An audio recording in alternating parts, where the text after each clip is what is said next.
and Sai Gayatri.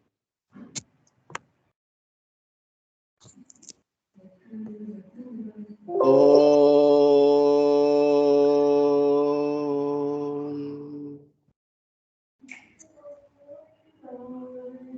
Om.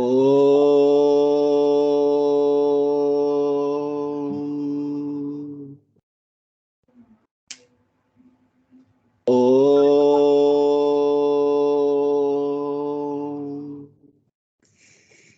Om Saishwaraya Vidmahe Satya Devaya Dhimahi Tanna Sarva Prachodayat.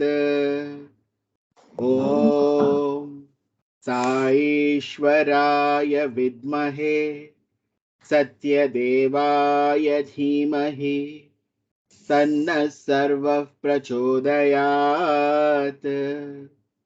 Om Saishwaraya Vidmahe Satya Devaya Dhimahi Tanna Sarva Prachodayat. Om Shanti Shanti Shanti. Om Shri Saram. Offering my humble salutations at the divine lotus feet for beloved Swami. I welcome you all for today's satsang. Before I start, I request everyone to be on mute. Kindly mute your phones or any appliances so that it won't disturb the session. This chapter, as we all know, Sai Samvedana, always brings forth the relationship between God and devotee. As we witness each day the leelas of God, we are filled with awe, we are filled with wonder and humility at the love that exists between God and his devotees. Pure Amrit or nectar flows when the seeker and the sought come together. It is true that God exists for the devotees. And Bhagwan says in the first chapter of Bhagavad Vahini that he comes only to fulfill the yearning of his loved ones. All other purposes are secondary. His main purpose, the sole purpose, are his devotees. Bhagwan says, each one is incomplete without the other. Without God says, I'm incomplete without you, and devotee says, I'm incomplete without you. So each one is incomplete. So God is that magnet that attracts, and the devotee finds itself magically drawn to the pull of divine love. And there is no mind in this sacred gathering of love, only the heart that prevails. The language of the heart is experienced by one and all. So all eyes become misty, tears of joy flow, and sagging spirits soar. And we cannot fathom God's love. He can take a form because for a devotee, he can come out of a pillar for a devotee. And he can, we even heard from Bhagwan's discourses that how Krishna even touches the feet of Dharmaraja to save him from the wrath, to save Arjuna from his wrath, from the wrath of his brother. He doesn't hesitate to touch his feet. He carries the sandals of Draupadi. What not God cannot do for a devotee. He can do everything. And witnessing God through devotee's heart is always a magical experience. That's what this episode always brings to us.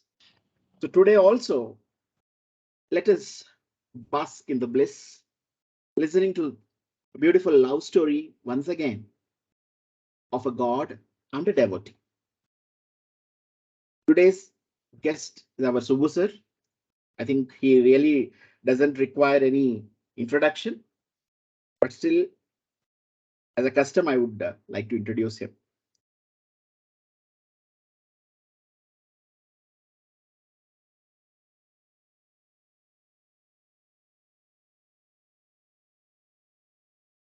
Just a minute.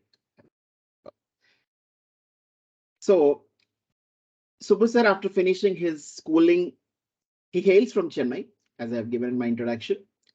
And after finishing his schooling, he moved to Bangalore in 1976 because of the transfer of his father.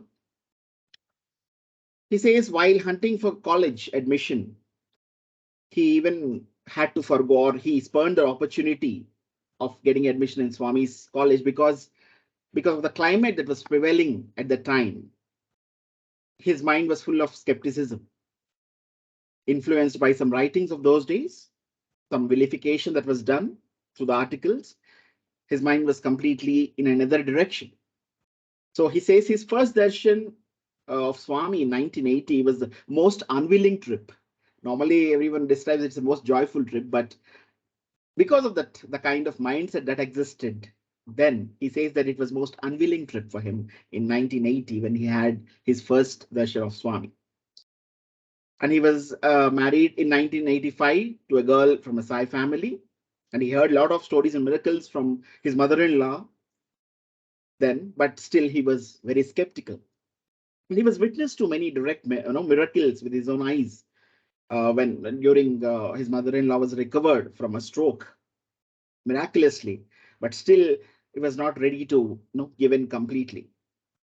Later he moved in 1996, he moved to Muscat. And slowly he started acknowledging Bhagwan's presence at every step there. So he got his kids join in Balvikas, and he started attending bhajans, etc. And later he says in 1999 he moved to Kuwait, where the major turning point came in his life through Narayan Seva. So the 12 years there, he says Bhagwan just showered him, with a lot of opportunities, giving him a lot of positions where he became a Balvika's guru and also an administration convener there. And personally, he was blessed by Bhagwan in 2003 when Kuwait devotees staged a skit in Divine Presence in Prashant Nilayam. And he even started as a visiting faculty in 2009. That time he used to teach just one lecture per year.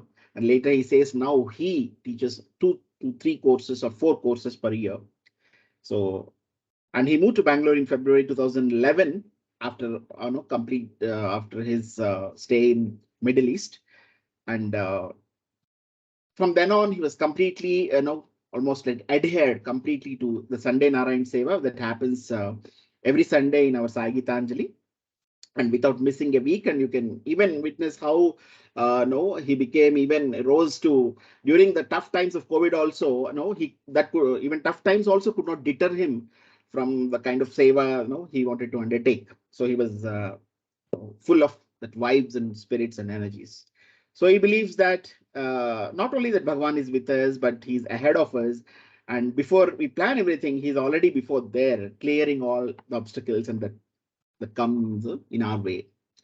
So today, let us listen to all the wonderful stories, how a skeptical youngster could accept the divinity of his master. Of course, little later in his life, may not be as a youth, but still better late than never. Let us listen to those wonderful stories. And after that, yeah, he never looked back. There are many, many, many, many more stories to, relish. So over to Subbu sir now.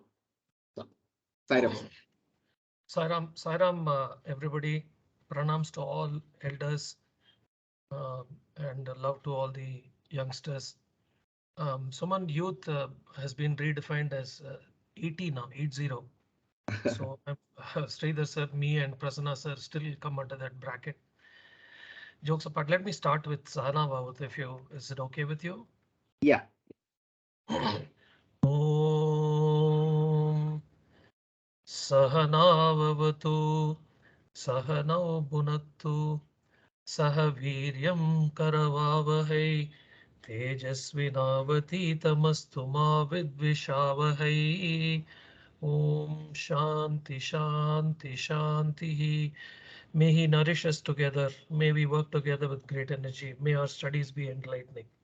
Sairam. Thank you very much, Suman, for this introduction. And I'm very happy to be here. It's been a long time that some of the youth were also asking me to talk, but some of the opportunity didn't come, and I was also a little busy. So I hope I can do some justice in the next hour, hour and a half, at least for the flyer that you have exaggerated and put there. But thank you very much for all the introductions, Suman. I'm ready to start. Yes, sir. Your first question. Yeah. So, when did you actually happen to hear the word Sai Baba? And what was that? No, you were telling you were very skeptical that time. So, what was the climate that prevailed that time, at home as well as no outside? And later, how it had no you could accept his divinity. Of course, it's a quite a long story, but you can just first start with your family background then, and especially your mindset then, and the climate that prevailed then. Okay. Thank you so much for this background. So I finished my schooling in Madras, Chennai now, in 1976, and moved to Bangalore because my father had moved to Bangalore. Parents had moved to Bangalore in 75, and I had to finish my last year of schooling in Madras alone with my brother. When I came here, I was looking for college admission, and at that time, somebody said, and college admission was very difficult at that time because I did not have Kannada as a second language, and very few colleges offered Sanskrit. Then somebody said, why don't you look at the Sathya Sai college? And at that time, it was day scholars were admitted. It was not boarding. So Swami had not built the hostel then at the time. So then somebody said Sai Baba's college in Whitefield. I mean, at that time, there was no transportation possibility at all in Bangalore. You would see a bus maybe once in 2 hours, 3 hours. And the moment I said Sai Baba, somebody said, oh, that magician. Swami, please excuse me for all this.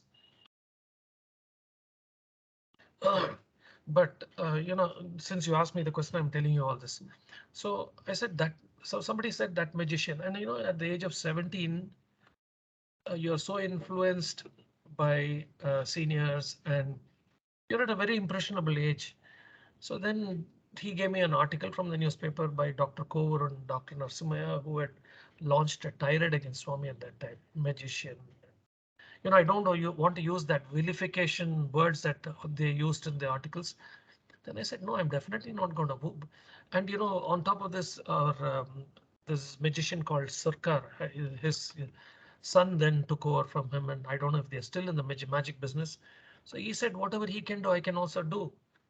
And then at that time, the younger Sarkar was having a program in town hall here. We went and saw this, and I said, is this the kind of magic somebody does? And at 17, there was nobody to guide me. Our Kul Devata is Lord Venkateshwara. Nobody in my house, even till today, follows Swami, except on my wife's side, my mother-in-law, who's been largely influential in my becoming a Sai devotee over time. It didn't happen overnight. So this is the background with which I came. And then, of course, I joined MS College and so on and so forth. And all the time, whenever the word Sai Baba came up, from it was always some sort of criticism against him. This was my life until 1980. Then one of the first things that changed, when Swami, if you have all read the Taponam, there's a person who has been waiting weeks, and then finally Swami calls him for an interview.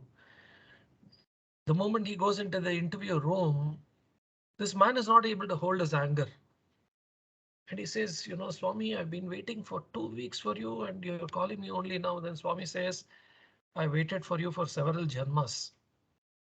So Swami waits and waits. He doesn't allow, if your mind is not in that frame, he will not force you to do anything. He will not give you a task you cannot achieve. He will not ask you to do something you don't like. But slowly, um, like bees to a honey, he will slowly draw you there. So in 1980, my father's finance director and his wife had come to Bangalore on work, and then they combined it with having to go to Puttaparthi. So my father said, and I was already having a driving license, and I used to love to drive. So he said, why don't you take them to Puttaparthi and go and come back? I said, Puttaparthi of all the places? No way. Then my father said, go and come. You're getting an opportunity to drive. Take them and go and come back. So I picked them up. Then they told me their story, which I did not pay too much attention, but it is strongly in the back of my mind even today. Okay. What happened with their son was they're from Calcutta, very rich family. He's a FCA, fellow of the Chartered Accountants Institute from England and Wales, Mr. Roy. His wife, the two of them have a son, and the sun was having temperature all the time. It would start at about 99 degrees in the night at about 9 or 10, and then it'll go on until morning. It'll go to 103, 104. And slowly over the day, it'll come back to, let's say, 99. It was never at 98.6, it was 99, 19 and a half. So one day in Calcutta, where she had gone to a friend's house, and those days you didn't have to call, you didn't have to WhatsApp, you didn't have to ask for permission to go to somebody's house in the 70s and 80s. You could just walk in. Nobody had telephones also those days, no mobile, of course. So she walked into that house and bhajans were going on. Okay. And she sat at the back, very disinterested, like I was at that time. And at the end of the bhajan, a friend came out and then she said, no, I just came to see you. And I said, hello. Then she asked him, how is your son? So she said the same thing, same temperature. And being finance director, they had flown him to England. They tried every single doctor under the sky. Okay. Every single investigation that was possible those days. Spent a lot of money, no result. And then this lady asked, she said bye and was going out. She gave this the finance director's wife a packet of vibhuti, and she said, why don't you try this? Give him dissolved in water once or twice a day. Pray to your Ishta Devata. You don't have to say Om Sai Ram or anything like that, because she didn't even know who this Sai Ram was. So she took it skeptically, and having spent so much time, money and efforts fruitlessly, they decided, okay, let us try this vibhuti. In 3 days, the boy's temperature came back to normal. They continued the vibhuti for a week.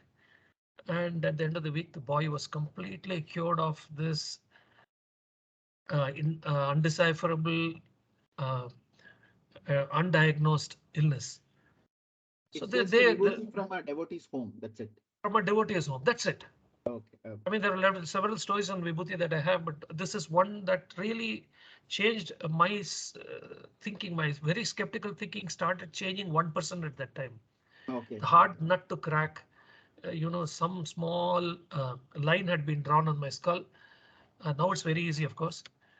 So then this lady decided that they should come and see who is this person whose vibhuti cured my son in no time. And even then she was absolutely not a believer or anything, except that she wanted to come and thank Swami and go away. So long It was story their short, first visit too. their first visit also. Oh, Their first okay. visit also. So I picked them up from West End. Oh, you have another question, Suman? No. Please. So I picked them up from West End, and then we drove to Puttaparthi. I didn't even know how to go. No GPS, nothing those days. Dad is very good at topography, and he said you go this way and then ask for some. After there's a place called Bagepalli. From there you check and go.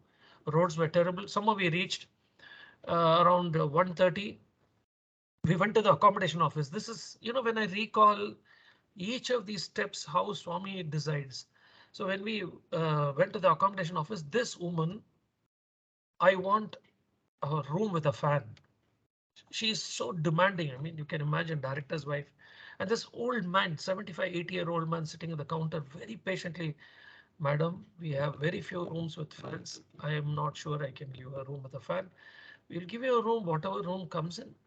And he says there are so many blocks. I don't know which room has fan. It is just a choice.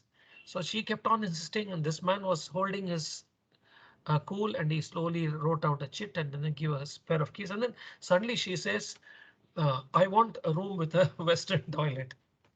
Unheard of in the 70s.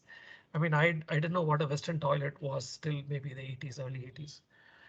So then this man started smiling and he said, Madam, I think maybe there are one or two rooms with Western toilets here. Because there were Westerners coming those days, and they had very, very few toilets. Mm. So then we go to the third floor of a building, open the room, there's a fan, there is a Western closet. Oh, So awesome. I was just, your mind started thinking. Of course, I'm still young at 20, 22 or whatever it is. And I was still not willing to believe this. I dismissed it. We went for the darshan at 4 o'clock in the afternoon. And I was simply blown out of my wits when I saw in front of Swami's mandir at that time, the entire saints. I mean, Venkatesh Iyer sir and Srikanta sir and all of those from my generation who were there at that time would testify to the fact that there were only saints at that time. Maybe Suman as a child, you must have also seen it. Yeah. So we were all sitting there, and then Swami came. We were about maybe 1,000 of us. He came and then he stood in about 20 feet away from us and he looked at both of them and he looked at me so sharply. You know, in a crowd of 30,000, you can see eye to eye. This is what I've seen with Swami more than once. And I could not take the stare, firstly. And secondly, I said, who is this magician? I don't want to be, uh, I don't want him to, I'm getting negative words, but I didn't want him to change my mind. I said, I Okay. don't even want to see him. So somehow this was over. We came back home and I dropped him and came back. And then this went on for some more time. And of course, I never even wanted to acknowledge Swami at all. And even during my CA days, articleship days, during these times, when I went, of course, when I went, and then my CA seniors were saying, hey, Ali ಏನ್ ಹೋಗ್ತಾ ಇದ್ದೀರಾ ನೀವು ಅವ್ರು ಏನ್ musician ನೋಡಕ್ ಹೋಗ್ತಾ ಇದೆಯಾ this is the kind of negativity that people had fed me so much with. But this one sight of Swami had already started changing my mind. Okay. And then, of course, should I continue from here, Suman, to the Yeah. point where, yeah, okay. Yes. How do you So, accept? yeah, okay, that's going to be some time. But anyway, so then I'll try to fast forward. 85, we got married, and then when we got married, my mother-in-law is a devotee from the Shirdi Sai times, and for her everything was Sai Baba, and I was very irritated, even more irritated than anybody at that time. Okay. So this went on, and then we had forgotten Sai for some time after we moved to Bombay in '89. And then one of the big turning points came when in 94 or 95, I think. Was it 94? 94. Doesn't matter. So I got a call from my colleague in Madras and he said, Subbu, you better take a flight and come quickly. I said, what happened? And those days, there was no telephone at home. My in-laws had a telephone, but they had no way of contacting us. It was the days of the PCO, if you remember, 8 rupees every 8 seconds a pulse or something like that. It'd be Yeah. 132 rupees a minute. You had to go and wait after 9 o'clock if you wanted 1/4 the fare, 32 rupees a minute or something like that, and you will wait in a long queue. And by the time you dial twice, thrice, you won't get it, and he'll kick you out of the queue. So I think my father-in-law, my wife is the only child of a parent, so my father-in-law was in the hospital, but he called my colleague, who was a good friend of his, and he said, tell Subbu to come over. My mother-in-law suffered a stroke. Her face had completely got twisted and contorted. And my father-in-law used the crude word saying she looks like a monkey. I mean, that's the kind of stroke she had. So immediately I told my wife we had to fly, and we have 2 children at that time, and getting a flight ticket, and it was too expensive, etc. Somehow we managed, and we were about to buy the ticket. And then this was the previous day, and the next afternoon I went to office. I was about to buy the ticket. Then he calls me and he tells me, Subbu, no need to come. I saw something I can't believe. She is okay now. So we were really shocked. We didn't know what happened. And then later, when she was discharged from the hospital, my father-in-law called me and told me on the call, which was a long call, and I'll try to cut it short. So after she was admitted, she was paralyzed on one side. Her face had completely got twisted, and she was not able to speak. Speech was impaired. And my father-in-law was with him. The doctors came in the evening, had a look at her, emergency admittance. And the doctors looked at her, and then they said it's a very difficult case, and it's possible that she will remain stroke ridden for her life. Oh. At about 10:30 in the night, my father-in-law went to the nurse's station. And then there is this lady in a white sari who comes rushing and then talks to my mother-in-law, leaves a vibhuti packet on the table next to her bed, and then walks off. Oh. And this is a hospital like Fort Knox. You cannot get in after visiting hours. And this was well late into the night. So my father-in-law, he was suspicious somebody is trying to give something. And he went around and he went to the register. There was nobody in the visitors register. They asked the security, and absolutely no records at all. And then my mother-in-law kept on insisting through signs, saying that give me the vibhuti, give me the vibhuti. So he dissolved it in water and gave it to her. 3 o'clock, the first signs of recovery started. Her face started becoming better. By 6 in the morning, she was almost all right. I would not say fully all right, but almost all right. Doctors came on the rounds at 9 o'clock, and she was sitting on the bed. Oh. So The doctors were simply shocked beyond belief. And I mean, Swami's when he brought back singer, what's his name? Kumar's mother also back from, he says, where science ends, divinity begins. So as scientists, many times I call myself SSS, Sri Sathya Sai. I always call myself stupid spiritual scientist. We are all stupid spiritual scientists because we don't have the full faith that there is something beyond us. We are willing to acknowledge Rama and Krishna. We have never seen them. When you see somebody who's doing something good without expecting in return, right in front of your eyes, you're not willing to acknowledge. That was me. I'm talking about myself. And this really shook us, and I thought, my father-in-law saying something that's possibly, even then I was skeptical, but it started making me think again. I mean, how can somebody come out of a full stroke with some packet of vibhuti 2-3 times administered in the wee hours of the morning, and she's up and running, and then she's back at work in a week's time. She was working with Canara Bank at the time. So this was the next thing that happened. There are several things that have happened in my mother-in-law's life, which we have seen ourselves. I can give you just one more incident out of context though, but just to tell you how clairvoyant she was. 2009, my cousin's wedding, we went in Chennai, and it was late. My father-in-law will always be standing at the gate till we come back. He's always scared. I mean, though I was already 50 years old, but somehow his love was so much that till we come back home, me and my wife and my children, he will not go into the house. It's a bungalow and they have a gate, and he'll be standing at the gate till we come back. Waiting until 9 o'clock, the reception got over. Raining cats and dogs, he got even more worried. Then my mother-in-law, right in front of her is always a big Swami's picture, and she looked at the picture and she told him, "You come inside." So he said, "No, I will not come." And he said, "No, no, no. Swami just told me now. They're coming. When they come, they'll come with Tirupati Prasadam." So my father-in-law thought she's hallucinating, something is wrong with her. And she was also not well for a couple of days, high temperature, whatever. So she thought it was hallucinating. We came at about 9:45 in blinding rain. We came home. The moment I opened the door, I gave them Tirupati Prasadam. They fell off their chair. My father-in-law couldn't even believe that such a thing can happen. We were coming down after the reception. We passed the gate, and then suddenly the security guy calls us and says, "Sir, yaro illi prasada itti there. Somebody has kept prasad." In Tamil they said, "And then please take the prasadam." So I said, "What is this prasadam?" They said, "No, somebody has gone to Tirupati and they kept the prasadam here." So I took some prasadam for ourselves and for both my father-in-law and mother-in-law. Why I'm trying to say all this is, Suman, it didn't happen overnight. Such a hard nut to crack I was. And maybe now I'm on fast track. Maybe I'm trying to make up for lost time. But this is how slowly, this was 95 and then 96. When we put our children in Balvikas in Muscat, I saw the change in myself as well as in the change in the children. I used to love the Purnami bhajans. I think Mr. Sainath, who's the airport manager in Parthi. He was in Royal Jordanian Airlines. His house was a temple there, and we used to have beautiful bhajans there. Sitting in the last row, enjoying it as music, not as spiritual, not as a spiritual journey, as a beautiful music.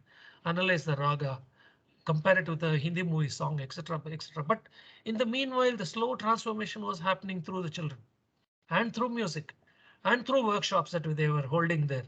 We used to have Friday's holiday there. We used to have workshops there, beautiful workshops, and the workshops were very, very attractive because the children were taken care of by some Sevadal volunteers, yeah, youth like all of you. And we used to have some nice subjects, beautiful speakers. Again, many of them going above my head, but we were still enjoying because it was a Friday well spent. Otherwise, we would be sleeping until 11 in the night. Thursday night, you go to somebody's house, some Hindi songs, some Tamil songs, some going on, come back at 2 in the morning. So this was a welcome change for us. And this happened until 98. And then we had to come back to India for a small break. Several things happened during that 1 year's break. But then Swami took me to Kuwait for sure in 99. I know with a very, very specific mission for me to change my life. In 99, I went there. When I went there, uh, my father said, "Why don't you go and see Meera?" Meera is your sister-in-law's elder sister's niece. Long story. So why don't you go and see her? You're saying Sai and all that. You can go and meet her. Just she didn't. Sorry, I'm sorry. He didn't say Sai at all. Go and meet her. As a relative, my father wanted to go and meet her. And my father was never too keen on my following Sai because he doesn't believe there is anybody between God and us. There's no man between us. Of course, now he's a completely changed man. He accepts what I'm doing, though he doesn't, and he believes that Sai Baba is a great soul, but he still doesn't. He's not. He doesn't follow him. So he said, "Go and meet Meera." So I go and land there. You can't take a family immediately because there's a visa procedure. Takes a couple of months. So within the first week, I just went and met this Meera. It was a Saturday. Friday was sorry. Let me remember. Yeah, Thursday was half day, and Friday was the holiday. Thursday afternoon, I went there to their house, and then she said, uh, "Will you go for Narayan Seva?" I mean, I said, "I've never heard the word in my life before." So I said, "What is this Narayan Seva?" "No, are you interested in going out and distributing food?" Then I got into the details. She gave me the details. For me, having been brought up in a joint family, we were 16 of us with my father being the breadwinner and only single breadwinner, his brothers, their families, unemployed, and we all grew up together. And for us, two things that the father never denied us, despite the fact that it was a shoestring budget, just hand to mouth. He ensured that food would be always supplied in plenty to all the 16 hours. I mean, no compromise at all.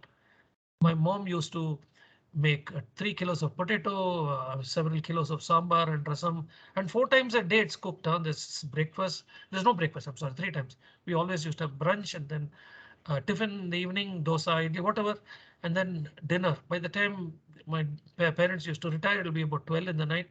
And so this had a profound influence on me as far as food is concerned. The second he never denied us was education. He said, "These are two things I can give. I cannot give anything beyond this in my life." And so this food thing stuck to my mind so much. I told Meera immediately, "Okay, I'll go for this." And that's where the journey started, Suman. So sorry for this long story. And then Narayan Seva hooked me so much. I started attending bhajans and I realized out of the three yogas, I'm unfit for the other two yogas. And as I evolved over the last 20 years, whatever little evolution has taken place, Swami looks purely at availability and not at ability. And Swami says so also in as many words.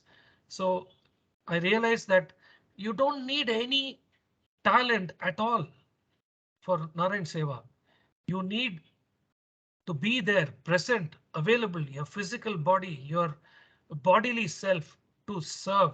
Who are you serving? You're serving yourself. Over a period of time, you understand that you're only serving yourself. Initially, you think you're doing something great by going and giving food to somebody else. So that's where it started, Suman. Sorry for this long answer, but I tried to compress it as much as possible. Yeah. So it started off that I mean accepting started off. So I think you can take a Yes. little further also, like where Yeah. it Okay. went on, how it got reinforced and all. Oh, yeah. So this is another long story. Again, I'll try to bring it a little short. So so we went in 99. The children joined us in 2001, if I remember. The principal is from somewhere near our village in Tamil Nadu. So he got friendly with us there. You know, being in a small country, you uh, you have the privilege of meeting bigwigs. And you know, if you have to meet Amitabh Bachchan, is difficult here. It's very easy to meet Amitabh Bachchan in Kuwait when he comes there. Yeah, absolutely, because you're somebody big there. And how did he make me somebody big? Um, so in 2001, the principal of the school said, you know, we need a parent representative. There are four schools, community schools, four branches of the community school in Kuwait. And the branch nearest our house is where my daughters are studying. One was in the senior and one was in the junior school. They said junior school, can you become the parent representative? So I said, what is parent representative? He said, just be there in the meetings. The school was actually ravaged by um, the host of non-residents from, okay, I don't want to mention from where, but they ravaged the school and ran off with something like 150 crore Indian rupees. So the ambassador of India who came in at that time, Mr. Prabhu Dayal, a very tough guy. He simply put one guy in jail, the other two escaped. And he made Dr. Johnny, there's a Dr. Johnny who was the head of Department of Medicine in one of the largest government hospitals there. He made him a very, very well-known figure there. He made him the chairman of the school, and the chairman had to form a committee. And the committee was the real who's who of the city, some very big industrialists and businessmen and so on. And then they had to have, according to the charter, four parent representatives, one from each school. So the principal asked me, can you become a parent representative? Then I reluctantly took it up, and my wife was very keen that I take it up because she said, you can do something for the school. You can definitely, with your background, you can do something for school. But reluctantly, I took this up. After taking this up, I first almost 6 months, all that was happening all the time was how to bring these people to book, lawyer, this. I was really getting fed up after some time. In the meanwhile, I got acquainted with the chairman of the Kuwait Sai Center, Rao Garu, who is a very, very big mentor for me. He lives in Hyderabad. So there was a Indian Arts Center where we used to have all our programs, Swami's birthday, all our festivals, and so all that was being done there. But in 2001, with the impending war from the second war of the Gulf from Iraq, the Indian Arts Circle was shut down, and there was no venue available. The only venue available was the Indian Embassy. They used to give us the foyer there. And as the days went by, the Indian Embassy also shut down the facilities for us.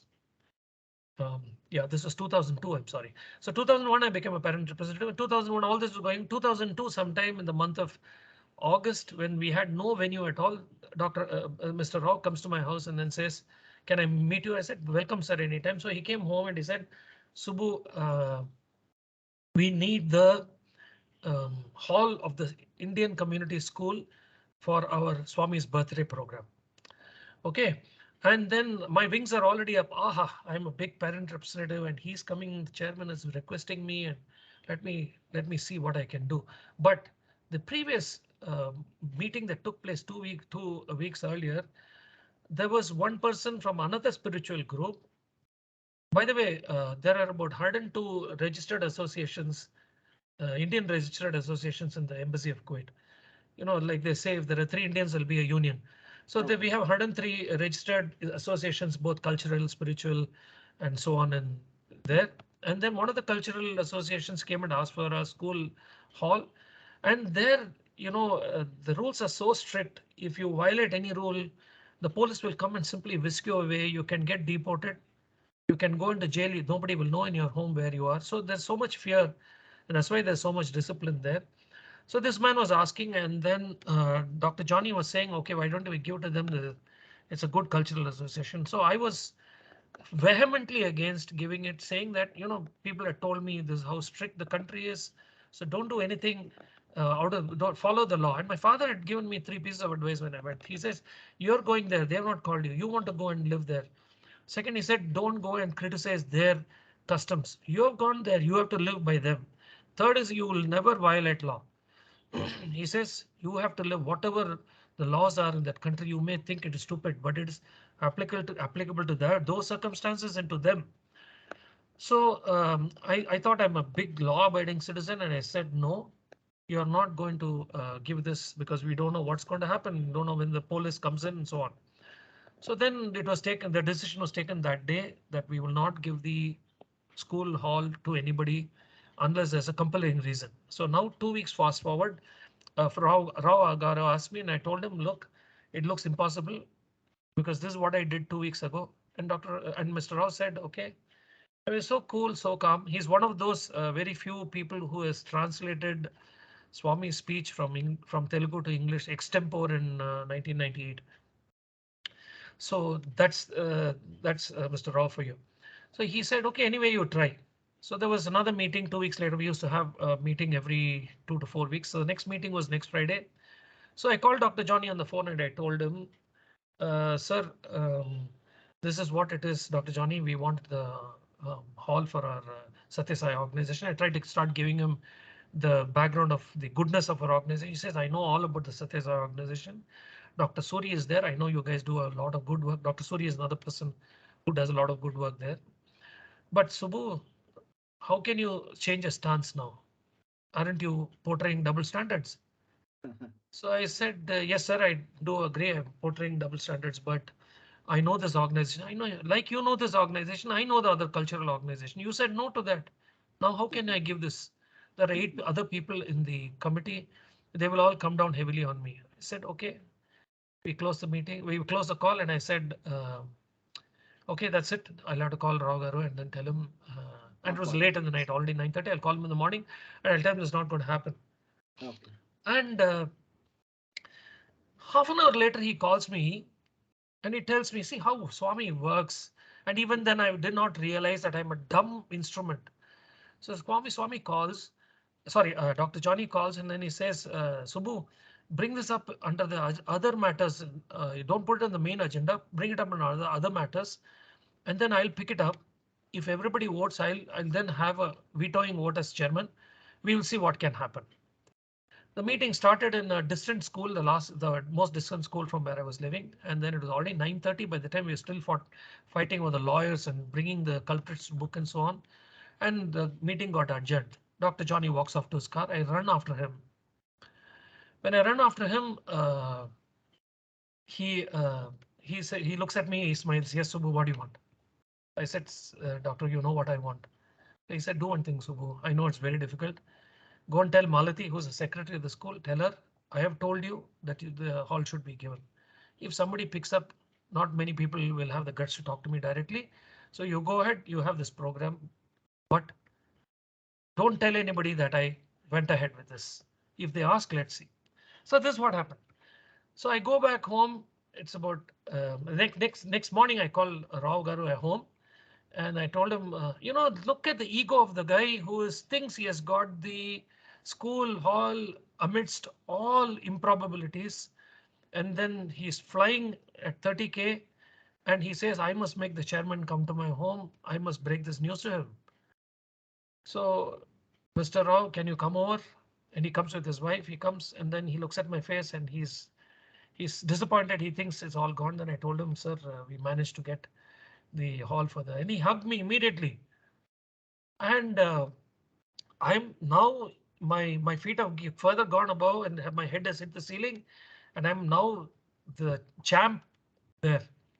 So I'm then suddenly my wife shouts from the kitchen and he says, don't you remember?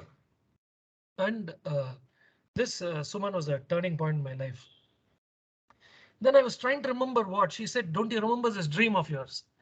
So 2 weeks, the moment this happened about 2 weeks earlier when Dr. Johnny said to put it up in the next meeting, I had this dream and where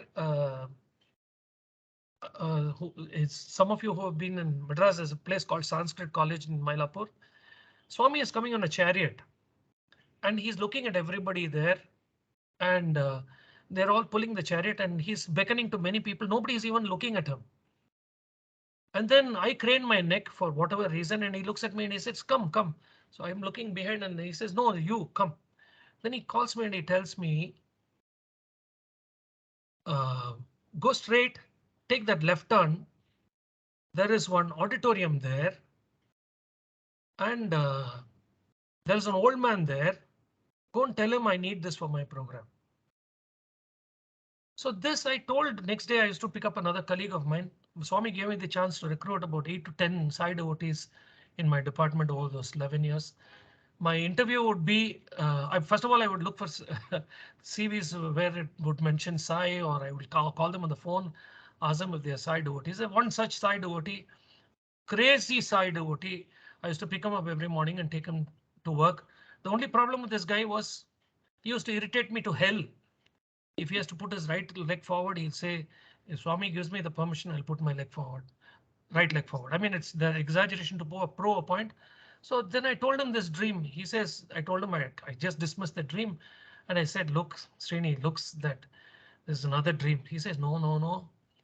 So when Swami comes in your dream, he mentions, so, and I was not exposed to Swami's literature at all at that time. So he says, if it comes in his dream, it always happens. It may not happen now. It may not happen in this Janma, but it will happen. So I just dismissed this. So fast forward now, Rao Garu is standing in front of me. My wife starts from the kitchen and she says, don't you remember this dream? And look at the sequence. Go there. There's an auditorium. There's an old man there. Dr. Johnny was 75 at the time. Tell him I want it for my program. From 30K, I crashed, landed on the ground, and I said, this man is God. That was a changing point in my life.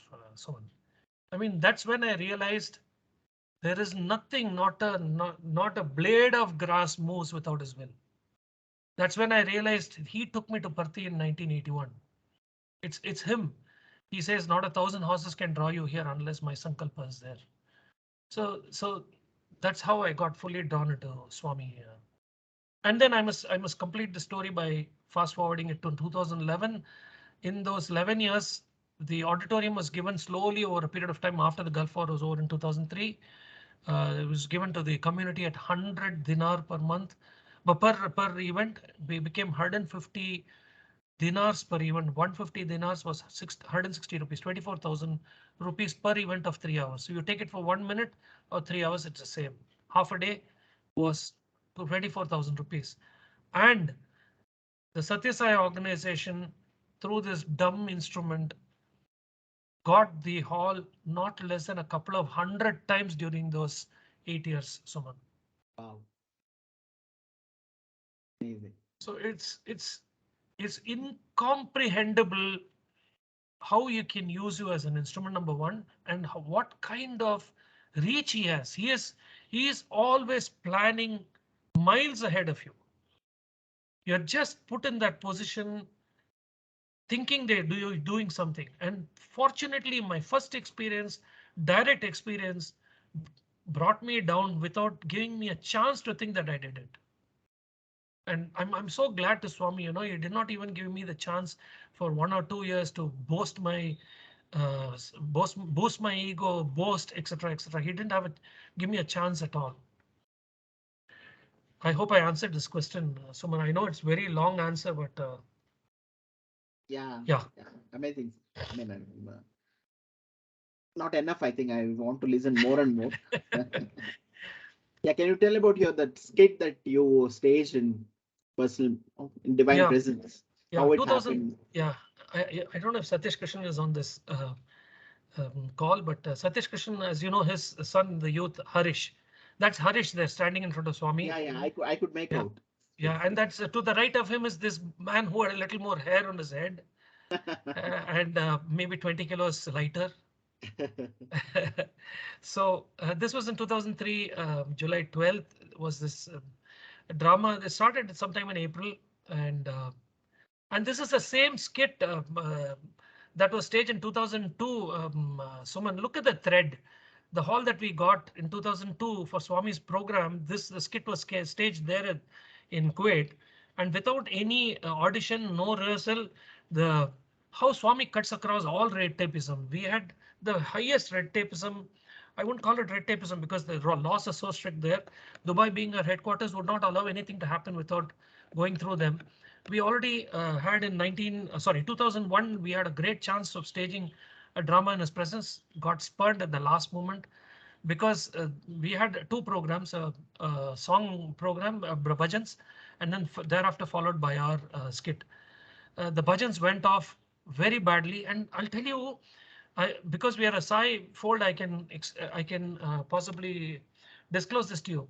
Swami loves more than anything else only one thing: unity. When unity, automatically comes humility. And there was a big fight: who would sing, who would not sing, etc., etc. So some of the top singers of Dubai made mistakes in talam, in shruti, in words, in lines, etc. In those 2-3 bhajans, Swami walked away. We lost the chance. 2003, we were so united. The rehearsals, only five characters.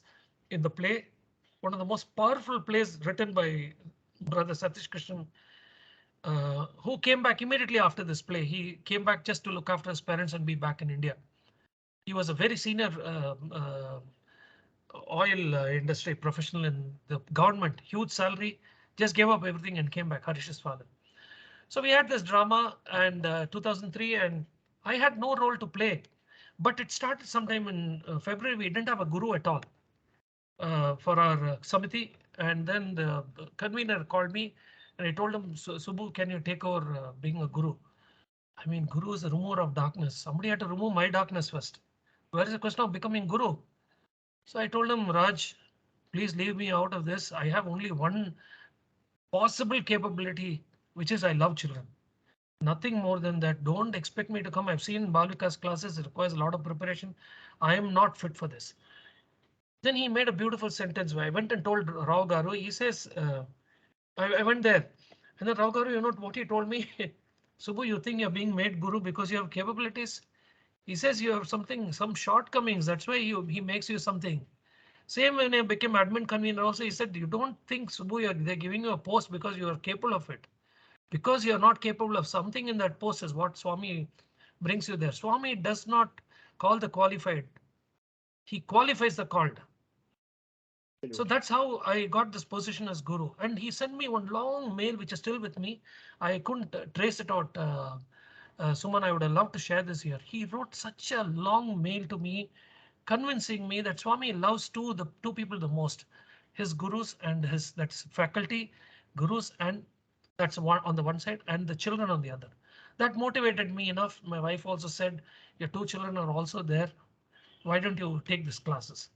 So I took up these classes, and in that letter he had written to me, the abundance of grace that you will get from Swami is unlimited as a guru. I thought this guy was giving me a gyan because there's a position there, there's nobody, and he wants a bakra like me to become a guru.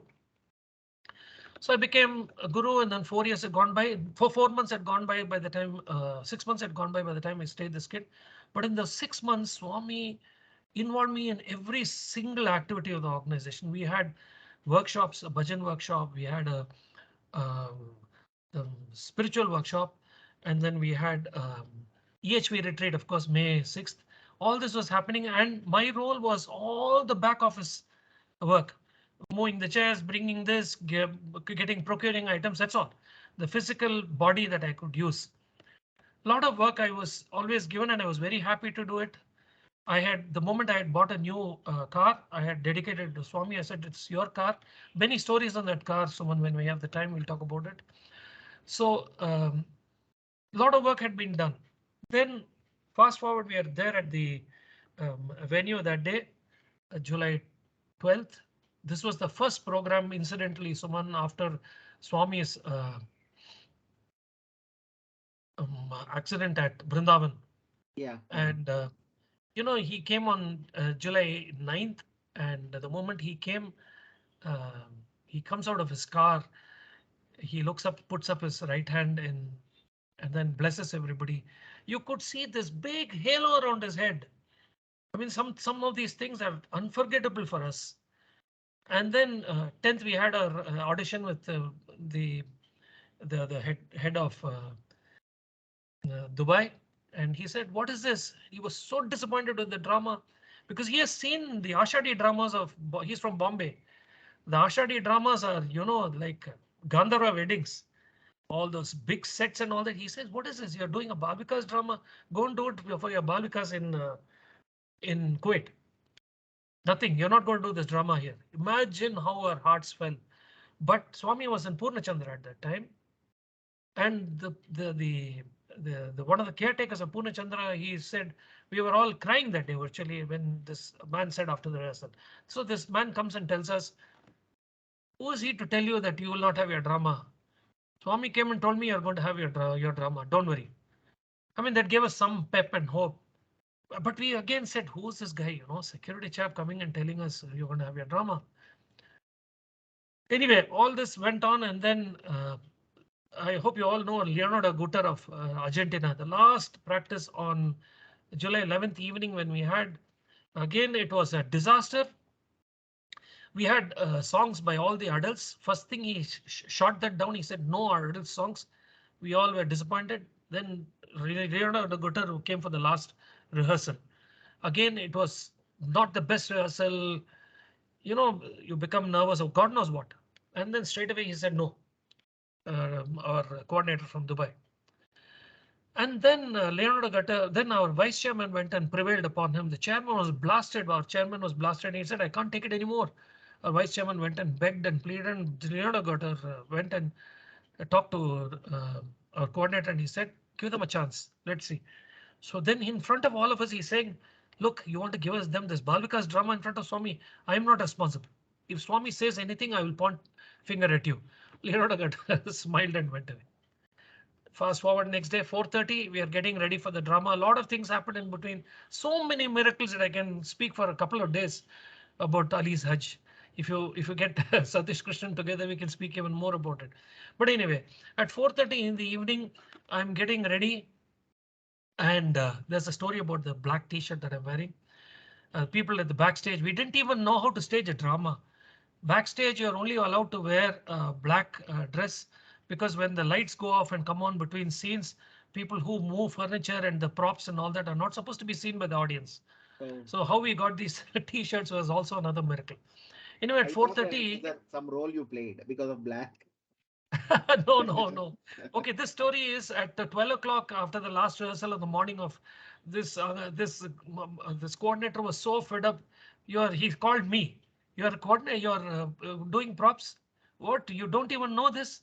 He's blasted me. He said you're wearing white and white. Everybody will see you when you're changing props. Go and get a black t-shirt. Where to go and get a black t-shirt at 12:30? The drama's at 5, 6 in the afternoon.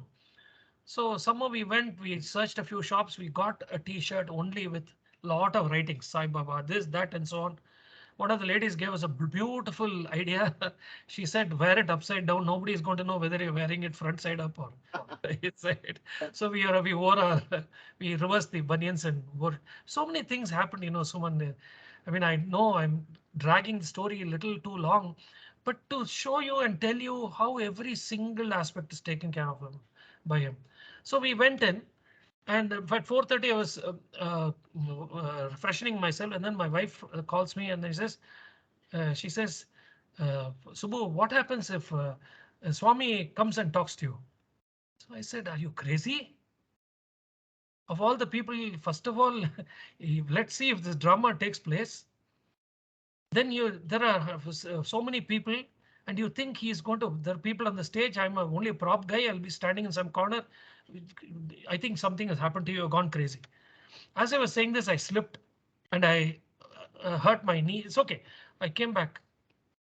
The drama, just remember, the adults were thrown off stage. They said no song. We were all sitting there. Fortunately, again, our chairman spoke, and then we all sat in a huddle uh, near the staircase. If you read in the Tapovanam also, there's 18 step staircase. Swami is coming down the stairs. And we are all sitting there. Swami made sure that he gave us a closer darshan. He came down, he came straight to Harish, who's standing in this picture. And Swami said, what's your name? So he said, Harish. Harish was 3 years old. And then the second time he said, Swami craned his neck and put his ear out and said, what is your name? And he said, Harish, a little louder. And third time again, even a louder voice. And then Swami said, smiled and said, Sai Krishna, and went away. Actually, his pet name is Sai Krishna. See, that is the omnipresence of the Lord. So this happened. I was in the props, etc., etc. Everything was finished. The drama was such a big hit, such a big hit. The whole of when this last song by Sudha Malhotra, Saika Kena, came on, the whole audience was clapping and singing with us. Even before the song was over, Swami was already at the corner of the stage. And if you remember that time when Swami had this accident, they built a small lift, 3-step lift, which would prop up Swami onto the stage. Swami came there. The next thing I knew, Suman, was Swami was with me straight. He came straight to me. No ego, sorry. I'm just saying that he just came straight to me. And I don't know what all he did in those few seconds. And what I did, I mean, I didn't lose a chance. Pada Namaskar, kissed his hand, did everything possible in those few seconds. And he said, I'm very happy. He cupped his hand and held my chin. It just took me back to that email of the EHV convener who made me a guru. So this was, you do his work, the the blessings will come. It'll chapad fadke. And this is the biggest moment of my life. Sairam. Amazing, sir. Really speechless. Yeah, you said And your and cousin. and, and what I wanted to tell you is, Suman, if you go back to that slide, all of us, about 30 adults who could not get a chance. Next slide, please. Or the previous one. Yeah. Could not get a chance are all standing next to Swami. 3 of them got to take Harati. And the thing is, Satish, who wrote the drama, if I can take another 2 minutes, the drama was the hero of the drama, Ali, was done by a person called Sri.R who continues to be in Kuwait, written by Satish. Sri.R could not come for the Ali's Hajj, and then Satish had to play this role. And I begged with Sri.R. Sri.R is a brilliant actor, great singer. I mean, he's everything all in one. But he said, look, I'm getting married in August, so I won't get leave twice. So we pleaded upon him, but he couldn't come. And finally, Swami made the author himself play the role of Ali. And Satish Krishnan was also blessed. He went, he went to those people who were involved. He went straight to Satish Krishnan. He went to Ramji, who played the role of the Brahmin in that. He went to our chairman. And then he went to Dr. Raj, who's the EHV convener. How he knows, he speaks to, in the 2008 drama that we staged, there was a lady who came back from the Jaws for after 6 months. He went straight to her, spoke to her in Tamil. She's from Chennai. And he asked her about her health. How are you now? How can I explain these things, Suman? I'm just giving you some whiff of the many, many, many things that have happened during our 2 dramas that we staged with him. Yeah. Next question, Suman. Yeah. Sorry, tell me when we have to stop. We have already done an hour, and we have done only 2 questions. Yeah. I don't want the audience, so I don't want the rest of them also to get bored. So you can stop whenever we require to stop. Yeah. Yeah, you told many stories of Bhagwan's omnipresence whenever you traveled across various countries, whether it is Narayan Seva or I think in Las Vegas also you heard Saira. I think. No. Should I tell the Las Vegas story? I think many of you heard it. I mean, I wanted stories, that kind of stories where totally unexpected place you found his omniscience and omnipresence. Those kind of stories I would like to hear. Okay, this is now if Narasimhan is on this call, he would also testify to this. So this was in 2013. I took 3 months off. It's a beautiful story of how I got this job in Bangalore. But this lady, after getting the job in 2011, I told her only one condition. 2 years later, my daughter will go to the US, and I will have to take 3 months off. Will you give me 3 months off? She said, no problem. When I went to her 2 years later, I don't know how she remembered. She deals with 1,000 people.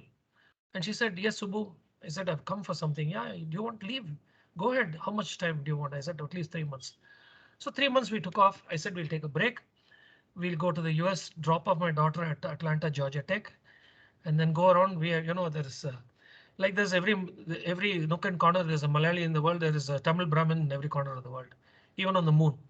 So we have so many relatives and friends there. We said we'll go around, and we stayed with her for 2 months. And the last 1 month we decided we'll go all around the US. We went to the East Coast. Then we landed in my wife's sister's house, a cousin sister's house in the US. From there, we went to 3 or 4 places, day and night. The queues in the airport, security queues at that time were so long. For a 6 o'clock flight in the morning, you have to be there at 3:30. And then you will just about manage to take the flight. The queues are so long. They're not as efficient as Indians in the security. Srikanta sir, who's on the call, can also testify to that. Really slow. There'll be just 2 guys at the counter. I mean, they are symbols of inefficiency in certain things.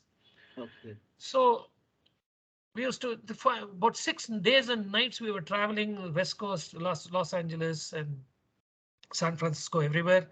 And then every day, 3 in the morning, 10 in the night, And then next morning again going visiting Universal Studios here, there, everywhere, all the famous sites. And then we go and land in Las Vegas after 7 days, something like that. We go to MGM where we had booked the rooms, and there's a large area where you can. All these hotels in Las Vegas are very large. Uh, rooms in MGM about 6,000 rooms. There's another hotel with 8,000 rooms. You can imagine the size of these hotels. They had a large foyer where you could sit, reception where you could sit, and my wife and the older daughter were sitting so tired, completely tired. Nobody at the reception counter. There's only one person, and there's a long snaking queue at 7:38 in the morning. And then there's already written on the board saying check-in starts at 1 p.m. 1 p.m. We are Oh. there at 7:30 in the morning, and we said, my daughter and wife said, can't do anything, you pay some money, etc. Imagine in person earning in Indian rupees having to pay even $1 or $70 at that time. I said, I'm not going to pay anything secretly to myself. I said, I'm going to bluff something to my wife if they say. She said, no, no, if you have to pay one night extra, I can't sit here anymore. Go and ask them. They sat on the sofa. Since they are far away, I said, I'm going to bluff to them, saying that no early check-in is not allowed, and no rooms allowed. I had already in my Plan everything. mentally planned all the alibis possible to ward them off. So then this, I was standing in the queue very wearily about, and she was taking her own time. Suddenly one tall man comes. He opens another counter, not opens, he does something on the machine, and he looks at me, and he with his left hand index finger he pointing towards himself, he says, come. So I'm looking here, there, he says, no, you come. So I quickly ran, and then there's a beeline of people who came running behind me, but I was the first in the queue. So I go there, and then he says passports. So I gave him my passports, and then he's leafing through the passports. And then suddenly he says, he's a tall, white, Spanish, thick Spanish accent. And he suddenly is leafing through my passport. He says, Sairam. Oh. So I said, okay, I've not had sleep for 7 days. I'm always thinking of Swami, so maybe I'm hallucinating. Then he looks at me again and he says, I said Sairam, you also have to say Sairam. Then really I was shocked beyond my wits, shocked beyond my wits. So I said Sairam. Then we got talking and I said, how do you? He says, I came to Delhi once and I went to puttaparthi. I seen your Sai Baba, and he says, then he suddenly tells me, uh, where you didn't give me booty. I said, Oh. what? The white thing, white thing. So I then, fortunately, we always carry it in my purse. I dashed to my wife.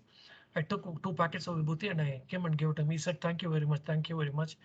And then suddenly he looks at everything, gives me back my passport. And I'm about to ask him, can you help me with an early check-in? We'll always look for freebies. So even before I could ask him anything, he tells me only 2 breakfasts are free for you because you're staying in one room. Only 2 breakfasts are free. I made it 3 breakfasts. Each breakfast is $35, 4 days. OK, you can do the mathematics. Then he says, I'm giving you rooms facing the strip. So Las Vegas has hotels on both sides of a single road, and everything happens in that single road of 7 miles. Everything happens there. It's a sin city of the world. It's the entertainment capital of the world.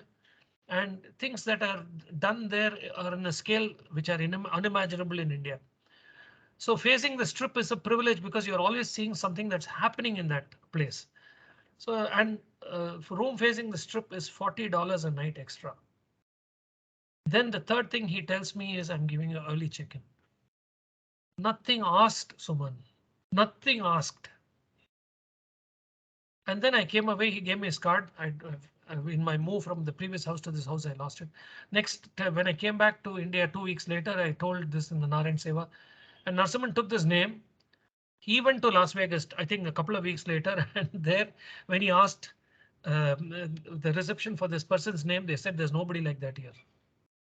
I don't know what to make of this one. I just don't know what to make of this. So there are so many things that have happened. For instance, in Atlanta, this is how it happens, Suman.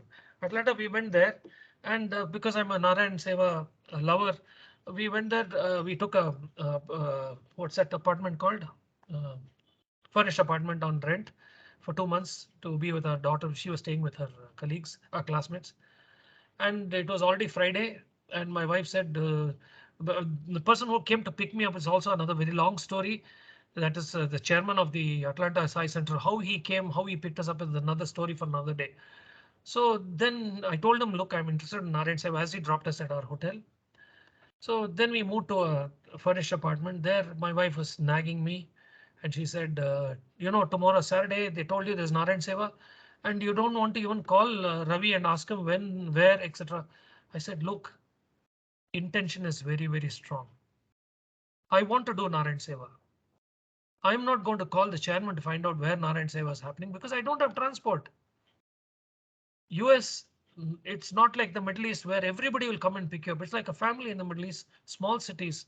US is like Bangalore and worse because it's 40 miles away, 50 miles away. Who will come and pick you up and drop you for a 1 hour event? So I said, I'm not going to call anybody. Swami knows my intent. At 10 o'clock, I get a call from a young youth, American. And he says, Subbu. I said, yes. You want to do Narayan Seva? I said, yes. Okay, be ready at 6:30 in the morning. So for the next 3 months, 3 times a week, I was going for Narayan Seva there, cooking. I mean, they do everything in shelters. So many things that happen there. All you have to do, Suman, is to be ready. And he makes everything happen. Why would somebody call you at 10:30 in the night? Come for Narayan Seva. And he used to pick me up and drop me every single day. And he was a guy who was living 2 miles away from where we were living. Very good friend. Many stories about that beautiful young boy.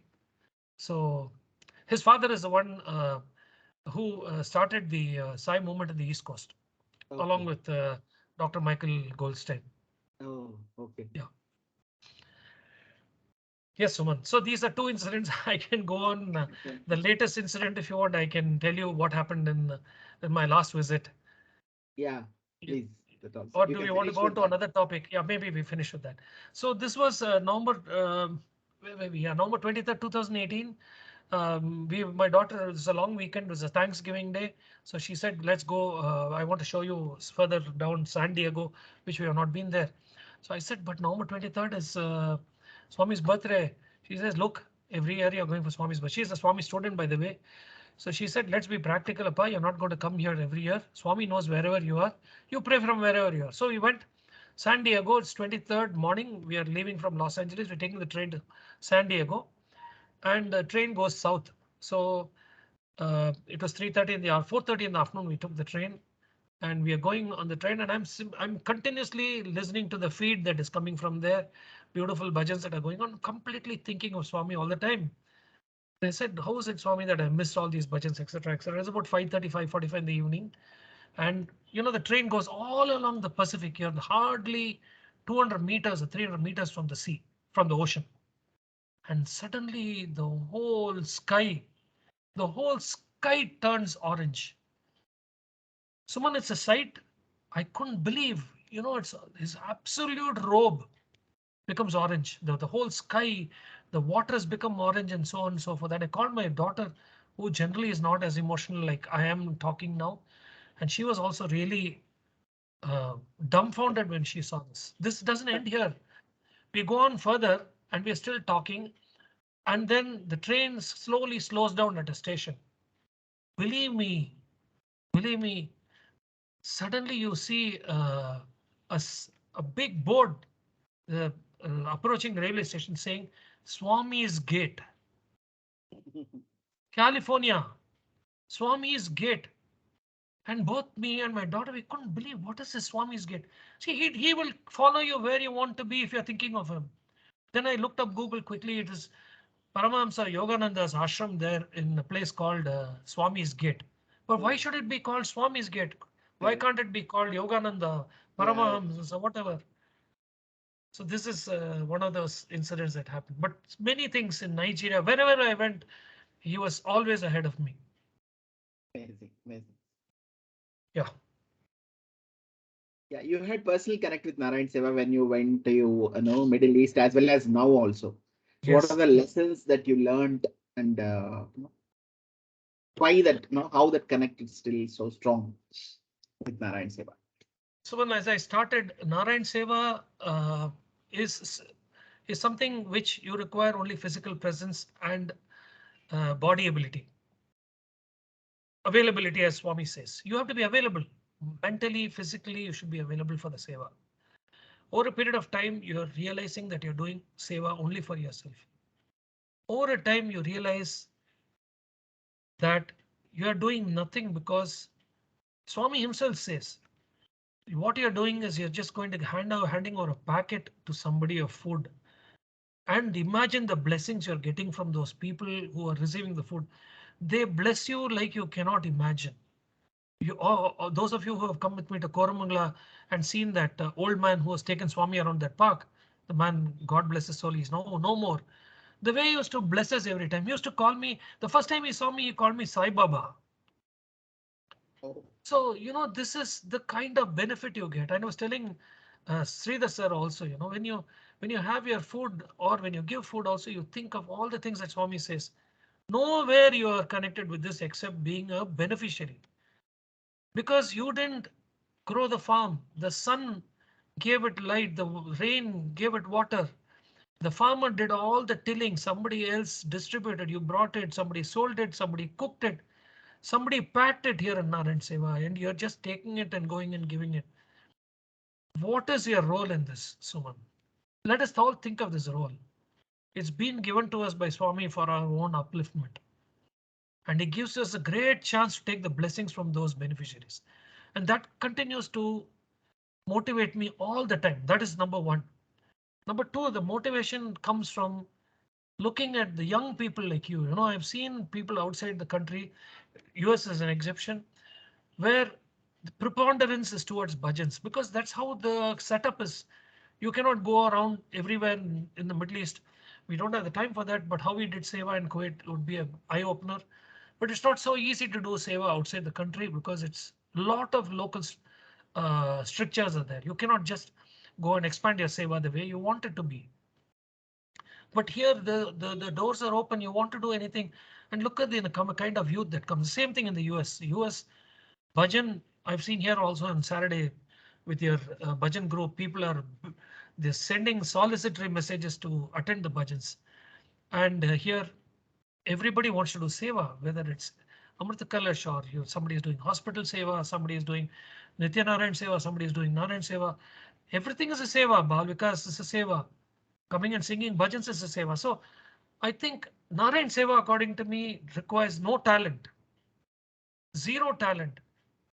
And seeing the second point, which is the youth people are my biggest inspiration. If somebody at 30, I never had, at your age, I was on the cricket field, I was in the movie theater, I was wasting time going to restaurants. You people are a great motivation at this young age. Suman, if all of you are God, your head is Godward turned. I mean, you people are a great inspiration to me. And of course, Swami is blessings all the time. Swami is presence all the time. And you know for sure he is going to protect you everywhere. I mean, I have a whole load of stories where he has protected me. But these are, to cut a long story short, these are the things that motivate me in Narayan Seva. Amazing. Thank you. Thank you. Yeah, my next question is about no, especially when you try to implement Bhagwan's teachings in your workplace. So, what the kind of challenges you faced, and the kind of lessons that you learned, especially on the professional side. Fantastic question, Suman. I was a very big skeptic. Middle East, uh, there's corruption. There is very big polarization between Indians and the non-Indians. I mean, even within the Asians, the Bangladeshis don't like the Indians don't like the Pakistanis. Everybody is having a knife behind you. I don't know if people have seen Murder on the Orient Express. Anyway, everybody is ready to stab you from behind you. But Swami is there for protection, Suman. I used to always ask, the first 2-3 years of my life in Kuwait, I just could not take the culture there, because being head of finance, I could not sign a bill because it was tainted. With my experience, I could make out that the bill was tainted. But my bosses, when I go and tell them, the German bosses, they say, do you have proof? I said, you have to do an investigation. So he said, no, they're all there for 3 year stints. They don't want anything to go wrong during their time. So I was always agonizing with myself, and I used to go to Rao Garu's house whenever I had time. He says, Subbu, you do your duty. You stick to your 5 principles that Swami has told you. I said, no, sir. What is this Satya, Dharma, Shanti, Prema, Ahimsa? You can't do all that in a corporate world, etc., etc. So he said, no, Subbu, try one at a time. Try one at a time. You don't do all of it at a time. Try to implement something. So I said, let me try to be loving and truthful. Loving helped me a lot there by, as I told you, recruitment, all the colleagues from all nationalities. I used to vibe well with them. You know, a lot of things that touch the heart of a person is you try to learn their language, try to learn their culture genuinely. I mean, it's not lip service, but you try to learn their culture, language, especially with a Malayali. If there's anybody on this group, one we always used to joke there because a lot of Malayalis there. The first sentence is not in the where are you from in Kerala? The first sentence when two Malayalis meet. Second sentence is this fellow says, let's say Kollam, that's Koilon. The other fellow says, oh Kollam on Yana Vadan. So then FM 104.3 is immediately tuned. That's how it is. Language is like that. If you two sentences and if you catch the other's heart, then the language gets tuned. So that's how it was. But in 2003, when things got very bad, we had people from Lebanon, Syria, and Sudan, and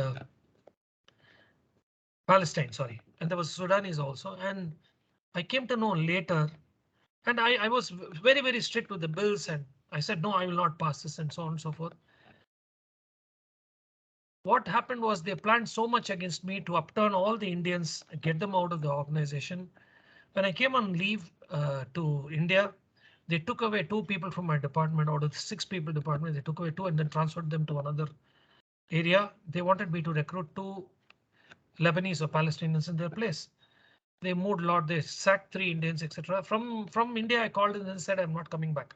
I told my boss, you have moved 2 people away from my uh, uh, department without telling me. I'm not coming back. He says, no, you come. We have something good for you to coming along. So I said, okay, I have to anyway come back because it is September of that year. And I said, how will I get admission for my children in India? I mean, I said something possibly very silly. And because I thought I was truthful and I said, I will not take this nonsense anymore. So I went there. You will not believe these guys were brainwashing the general manager. In the 5 weeks that I was there, they brainwashed him. They said, take the 2 people away. When Subbu comes back, we'll see how to replace him also and so on. In these 5 weeks, that general manager did something very majorly wrong and he was transferred back to Germany. The new general manager came there because somebody smelled that something was going wrong in Kuwait. They sent a guy who had past experience of Kuwait and he came there. This coterie of people from the Middle East tried to brainwash him also. He was almost towing their line. They made a very big mistake somewhere and all 3 of them were sacked overnight. I land 2003 September in Kuwait, and then I get a message from one of the 4 people who are there in the department saying these 3 guys have been sacked. So, you know, Suman, if you believe in Swami, and I all the time was believing in him, he takes steps which are unimaginable. I forgot to tell you something. When I said I'm going back to Kuwait, I had a silent prayer in my heart. Swami, I have not done anything wrong to anybody. Please remove the obstacles from my path. Don't do any harm to these 3 guys. But give me some relief. If I have to come back to India, let me come back to India. I have no problem. You guide me. You're guiding me all the way. My children's admission in 99 is a miracle of miracles.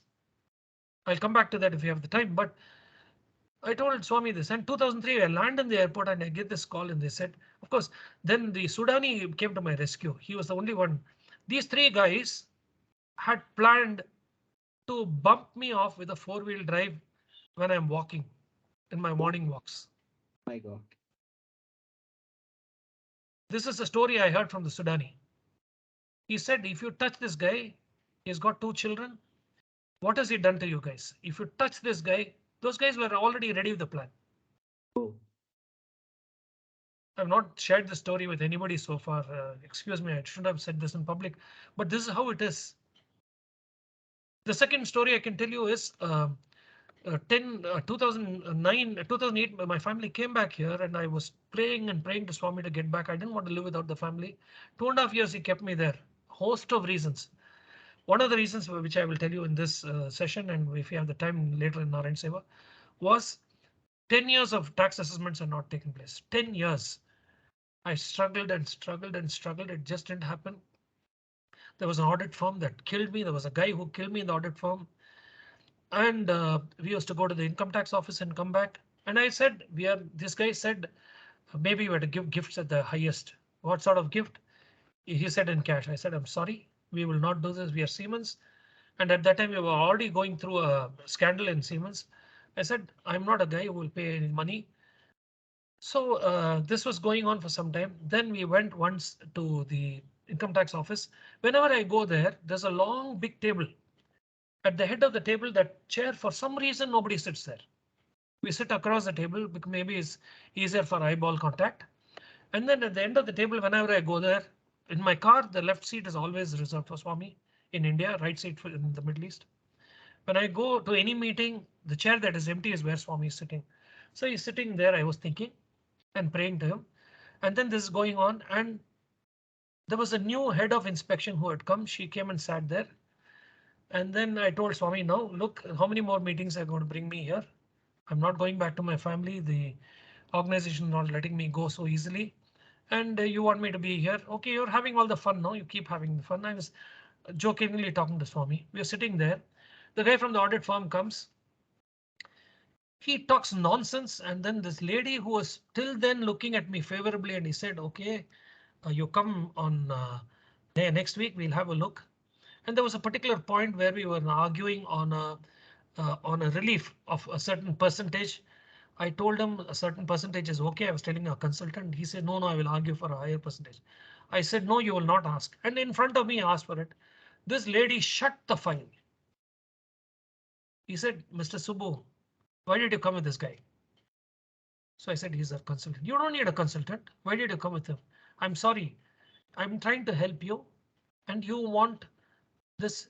So forget it. And she shut the file and he said, no, you go to court. So I was shocked. I was looking at Swami's chair and I told him, OK, you keep on enjoying whatever fun. My family is in India.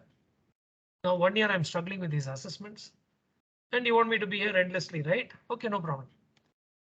You can do whatever you want. And I've already fired a missile at Swami. You will not believe 5 seconds later, Suman, she opens a file, goes to the same page.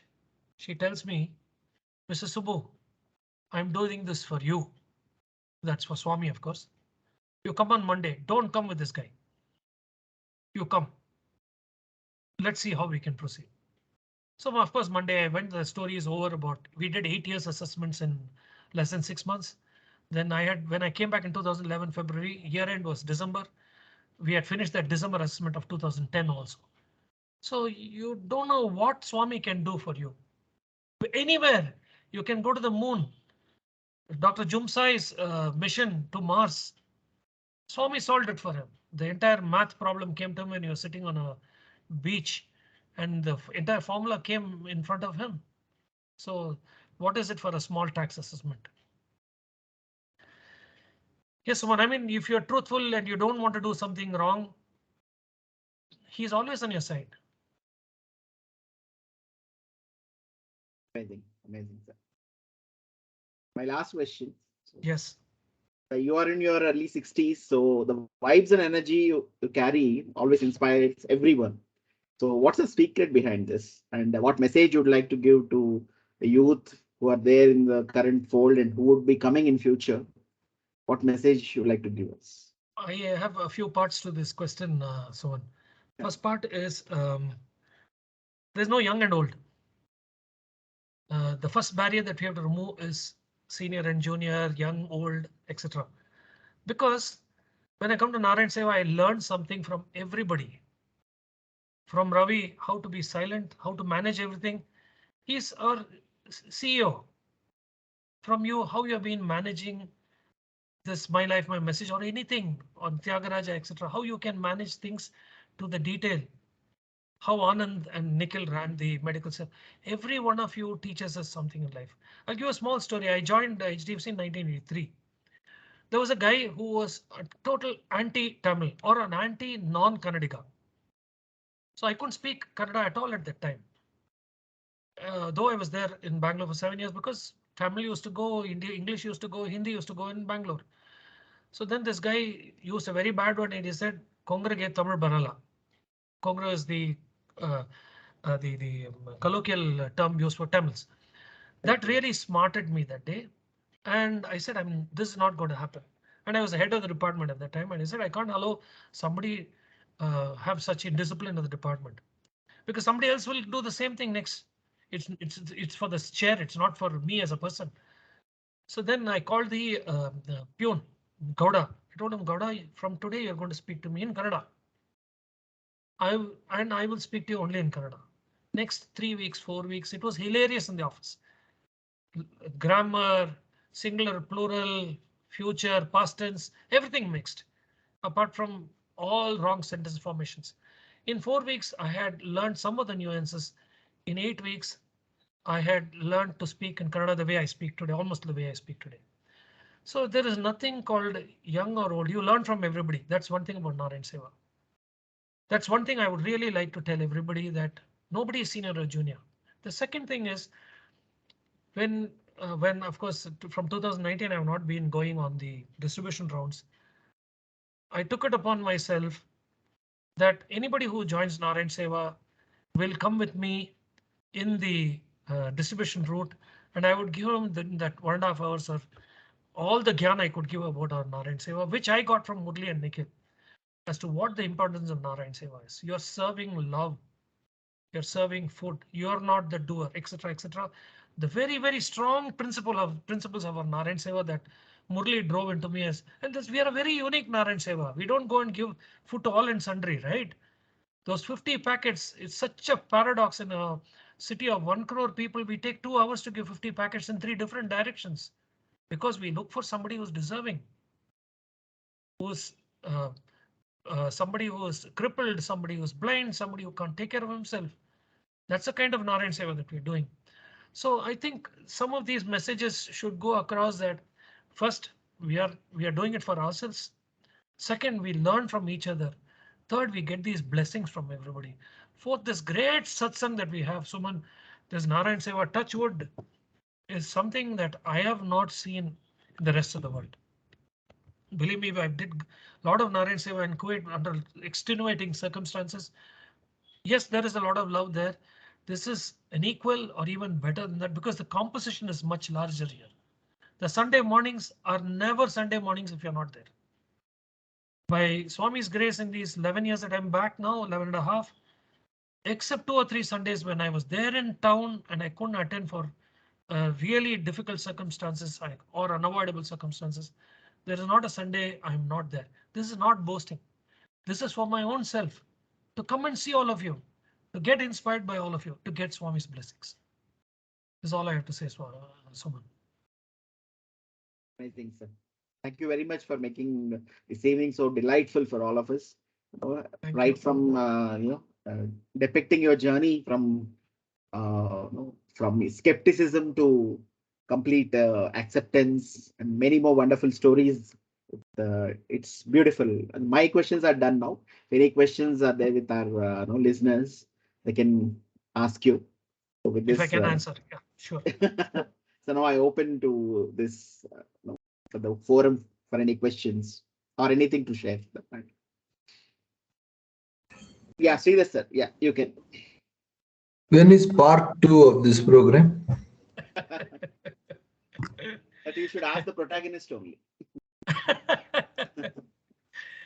Sir, let's give it a break, sir. Let everybody have a chance, and then when they are okay, because it'll be too boring maybe to listen to me a second time. But I'm more than happy to share a lot of experiences, sir. I did a 2-hour session in San Jose. Maybe we can structure it that way next time. Swami as I experience him or as I have seen him. So in that I talk about Swami coming in as a a lawyer, a friend, a doctor, an income tax, a head of inspection, like I talked about now. So each of these is structured that way. What I learned outside the country, etc. So there's a lot of structure to that, which is also very much what we did now, but several more experiences that I can possibly share. I hope I have not exaggerated anything. I prayed to Swami that it should be truthful, and I hope it has been truthful. That's all I can say. But it's only my conscience that can say that. Sairam. Yes, Yes, Srikanta sir. Saram Subbu sir, I Yes, enjoyed time. Sairam, sir. You require more time for us to give us the happiness. Sir, all of you have enough stories like this, sir, except that I'm expressing this. I'm sure each of us has. Swami says, I if agree. all of the sky was paper and all of ocean was ink, it's not enough to write my glories. I'm I, sure all of us have this, but I'm very happy you asked me, sir. I'm more than happy whenever someone gives me the time. more than a decade back, I remember you had come to our committee, Padmanabh Was Nagar, it? when we Yes, sir. had to start Narayan Sabha. You had come from SG. With Nikhil. to Yes, sir. With Nikhil. Yes, sir. and by Swami's grace, it is still happening by the youngsters here. In fact, we had an Narayan Seva today. So I Oh, remember. Sairam. Thank you, sir. Sairam, sir. All the best, sir. Sairam. Thank you.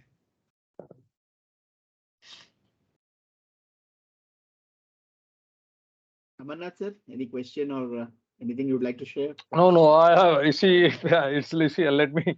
I mean, it's. Thank you, Suman. You see, it's. Uh, I am supercharged. I am drunk with love, and things happen. I was not supposed to be attending today's this one. I was supposed to be having some. There are old students, old students. We had a meet. So I wrote a message to Suman. I wrote a message to Subbu. I mean, indirectly trying to ask them to change the program. See, I prayed to Swami. Subbu is my brother. You see, I want to listen to him. I was praying to Swami, and believe it or not, the program got suddenly cancelled because one of the friends, the elder sister, was seriously hospitalized. It got cancelled, and this is how Swami makes things happen when we really want it. What Subbu has been telling, it was amazing. I'm filled with love. A big hug for you, Subbu, from the Sairam, bottom of my Sairam, heart. sir. Thank you, sir. And Sairam, sir. I've got so much of questions to ask you. I mean, it is. I can go on, and everybody will curse me if I start asking questions. But it was a lovely evening, and as others were mentioning, we would like to drink some more of your alcohol. I mean, at the earliest possible. I have nothing more to add. Of course, I have a lot of questions to ask you. Sure, sir. If I don't know whether I have time to ask some basic questions. Can I ask? Yes, sir. Suman Please, has, sir. of course, Suman has asked you a lot of questions. You see, Swami is like a huge magnet. He can attract these iron filings, iron articles. But you need to become an iron first to get attracted. Now, some basic qualities inculcated. I was just wondering if whether I'm crossing my borders in asking you. In childhood, you see, there must be some basic qualities, which has been inculcated. Some role model, for example, Putli Bai, mother of Gandhi, had a great role to make him a great karma yogi. You're a great karma yogi. There's no doubt about it. Can you share what is mainly responsible to inculcate such beautiful, strong values in your childhood? Subbu, am I crossing my limits in No, asking no, you no, this? no, sir. No, sir. Good. I think I started with this early. My parents are my God, sir. My parents are, by God's grace, 90. My father's running 96. My mother's running 90. They're still taking care of themselves. My brother, they live with my brother, but they are fully independent by themselves. The kind of sacrifices they have done in that 15 years, 61 to 75, 14 years, 16 people in one house. My father and mother are our role models in every respect. Giving, giving, and giving all the time. My father, white and white. I don't know whether it's come off to me. White and white through his 40-year career. He has never spoken one harsh word to anybody. to my mother, who was 14 hours in the kitchen. Both of them used to transmit love to each other by just being with each other, not one word spoken. Not one function missed. You would take us for Ravani Autumn, you would take us for every single function at home celebrated. My great grandfather, that is my father's maternal grandfather, was a Dikshitar by himself, did yajna and all that. So we have very strong roots in spirituality at home. My mother's side grandfather was a great singer. He's a very devout person. So some of this upbringing was very strong, and living with a family of 15 and having to share everything. One set of dresses for birthday, one set of dresses for Deepavali. That's it. And two sets of uniforms. So these are things that were very strongly rooted in our childhood, that, and if you really see, sir, you don't require more than 2 sets of dresses. I met a person called Guna, who's doing a lot of work in the medical field in Swami's hospital. He's a Swami student. He travels all over the country with a backpack, 2 dresses. I saw him last week in Whitefield. He is doing seva that we cannot imagine. So we are all very small, sir, in this. But thanks for asking this question. Yes, my parents have been very great role models for us. Their sacrifices, I'm not doing even 1/100th of it, but they have been a reason that I'm possibly what I am today. Lovely, lovely, lovely, beautiful. This is beautiful. This Matru Devo Bhava, Pitru Devo Bhava is something which I had the privilege of knowing a lot about your parents. I must say, hats off to you. Your love and dedication and duty, whatever you call it, to your parents is something unique, which I am sure the youngsters must inculcate in it. Thank you so much. Sairam, thank you, Anna sir. Hi, Subbu sir. Yes, Sairam. This is Narasimhan here, Sairam. Yes, Sairam. And fantastic, experience sharing. I completely listened. In fact, I was riding a bike, wearing my headphone and listening to you for the first. So it was really good. I could hear every word. Unconditional love, to a skeptic believer, very, very similar. My path also very nice. And what I like most about you, very by action, you do. People like you or Suman or Ravi or everybody in this group, Prabhakar or you're very quietly, you inspiringly do work every week without any fail, the way they do, it's just amazing. I like to just quote only one small thing I wanted to say about Sai Baba. Can I say? When I listened to you, I felt this. Can I say that, Suman? Yes, sir. Yes. So in 1931, Charlie Chaplin and Albert Einstein met. Okay, there is a very famous incident which happened. The greatest showman met the greatest scientist. Okay, Charlie Chaplin and Einstein met.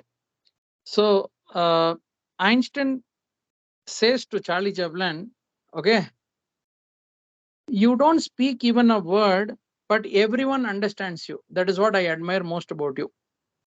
Because if you remember, in those times, there was silent movies, right? And Charlie Chaplin will just, so he'll say, you don't even speak a word and everybody understands you. Okay, and I'll relate it why it is very relevant to Sai Baba. For that, Charlie Chaplin gives a reply which is ultimate. He says, people don't understand a word of what you say, but they still speak very highly about you. to Einstein, okay? Because he talks about nuclear physics and all these things, the theory of relativity, nobody understands, but everybody says Einstein is a genius, okay? So you know what? When I was listening to this, I was saying Sai Baba is both an Einstein and Charlie Chaplin, okay? See, to some people, he doesn't speak a word, okay? But completely 100% communication, okay? By look or by gesture or one word you will not speak, Sai Baba. I'm just piecing this together on my own. And immediately I thought I should say this when I felt this. So Sai Baba is like Charlie Chaplin. Okay, great entertainer. I mean, doesn't speak a word, does silent movies, complete understanding. Okay. And for some people, he is like Einstein. Okay, he is giving very, very complex ideas, Vedanta, Siddhanta, philosophy, everything he is saying. They don't understand one word what Sai Baba says, okay? But they speak highly of him. So I was just thinking, Sai Baba in his 2 avatars is both Charlie Chaplin and Albert Einstein, okay? And that came out very amply when I listened to what happened in Subbu's life, okay? So I just wanted to share this today. Thank you. Thank you. Jagadish sir, anything you would like to share or a question?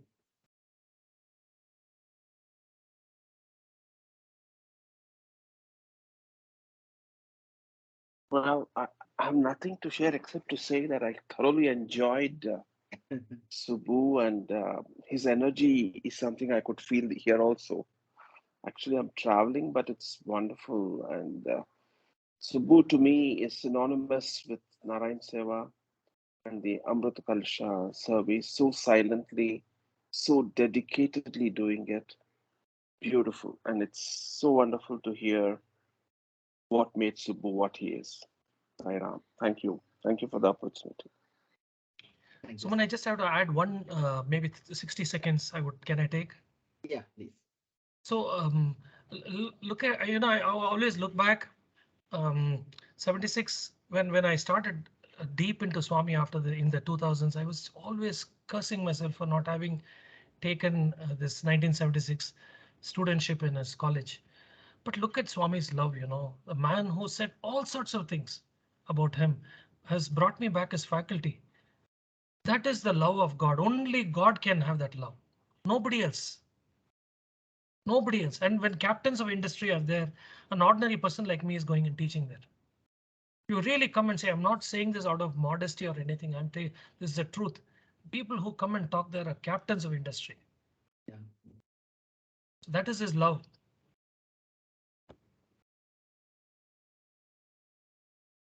Anand, anything you'd like to ask, brother? Or anything you'd like to share? Sai Ram sir. Thank you for sharing. Some of them I heard earlier, but I had a special privilege which others don't have. So when sir used to stay in a building, I used to go have pav bhajis and and also listen to the stories. Both were tasty. This is something many people have. I mean, that's a privilege I've always had. So thanks for that as well, sir.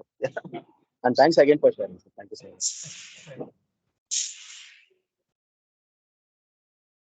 Thank you.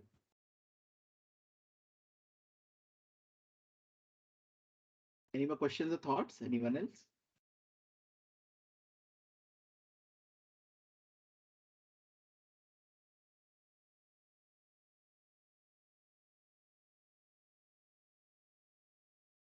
I think we can close.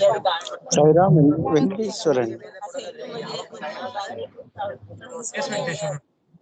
Sai Ram, in foreign US and Nigeria and all, language, which language, Sai Ram? Bhajans and Satsang. English, common language?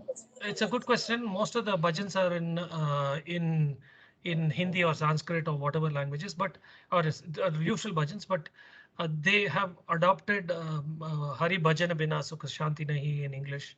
They have adopted Bharati as well as the Sarva Dharma prayer in English. Depending on the region, they have converted into different languages. In Germany, they have bhajans in German. So own language, German. yeah, German is a language where they have bhajans in German. So, yes. Nigeria and all? Nigeria is English speaking. It was an English colony. It is an English speaking country. Okay. All bhajans coming English only. No. As I said, most of the bhajans are in our own native language, what we sing in India. Some of them are in English, converted to English. Yes. Okay, Sai Ram. Thank you, sir. Any more questions before closing? Or any thoughts you'd like to share?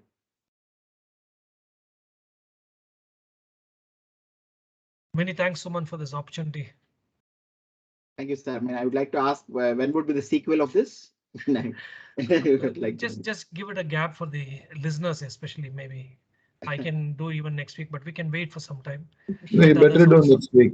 No, next week.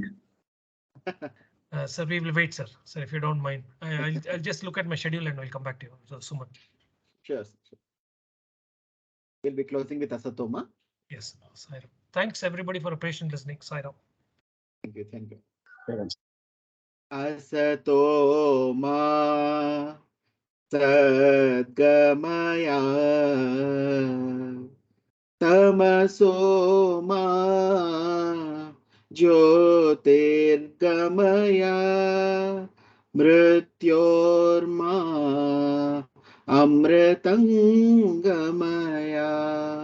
Om Shanti शांति शांतिः समस्तलोकाः सुखिनो भवन्तु समस्तलोकाः सुखिनो भवन्तु समस्तलोकाः सुखिनो भवन्तु ओम शांति शांति शांति।